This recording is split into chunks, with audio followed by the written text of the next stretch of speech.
Hello friends, வாங்க இன்றைக்கி வெண்டைக்காய் குழம்பு எப்படி செய்கிறதுன்னு சொல்லிட்டு பார்க்கலாம். நீங்கள் இன்னும் நம்மளோட சேனலை சப்ஸ்கிரைப் பண்ணலைன்னா மறக்காமல் சப்ஸ்கிரைப் பண்ணி வச்சுட்டு வீடியோ ஃபுல்லாக பாருங்கள். ஓகே, வெண்டைக்காய் வாங்கிட்டு வந்தது இந்த மாதிரி மேலே இருக்க காம்பை கட் பண்ணிவிட்டு வச்சுருந்தீங்களா 2 டேஸ் ஆனாலும் வாடி போகுமே தவிர முத்தி போகாது. ஓகே, குழம்பு எப்படி செய்கிறதுன்னு சொல்லிட்டு பார்க்கலாம்.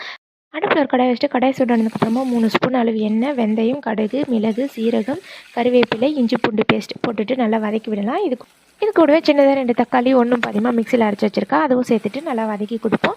ஸோ தக்காளி நல்லா வதங்கி வந்ததுக்கப்புறமா மசாலா சேர்த்துக்கலாம். மஞ்சள் தூள், மிளகாய்த்தூள், மல்லித்தூள், உப்பு எல்லாத்தையும் சேர்த்துட்டு நல்லா வதக்கி கொடுப்போம். நல்லா மசாலா இறங்கி எண்ணெய் பிரிஞ்சு வந்ததுக்கப்புறமா நம்ம கட் பண்ணி வச்சுருக்க வெண்டைக்காய் சேர்த்துக்கலாம். ஸோ வெண்டைக்காய் வந்துட்டு நல்லா எண்ணெயிலேயே வதக்கி கொடுக்கும்போது நமக்கு அந்த பிசுப்பு தன்மை இருக்காது. அதுக்கப்புறமா நம்ம புளி தண்ணி ஊற்றிக்கலாம். புளி தண்ணி ஊற்றி ஒரு 2 கொதி வந்ததும் ஒரு அரை மூடி தேங்காய், ஒரு ஸ்பூன் அளவு கடலை சேர்த்துட்டு நல்லா பேஸ்ட் மாதிரி அரைச்சி வச்சுருக்கேன். அதையும் சேர்த்துட்டு நல்லா கொதித்து நல்லா குழம்பு கன்சிஸ்டன்சிக்கு வந்ததுக்கப்புறமா மல்லி இலை தூவி ஆஃப் பண்ணலாம். சூப்பரான வெண்டைக்காய் குழம்பு ரெடி. ஸோ ட்ரை பண்ணி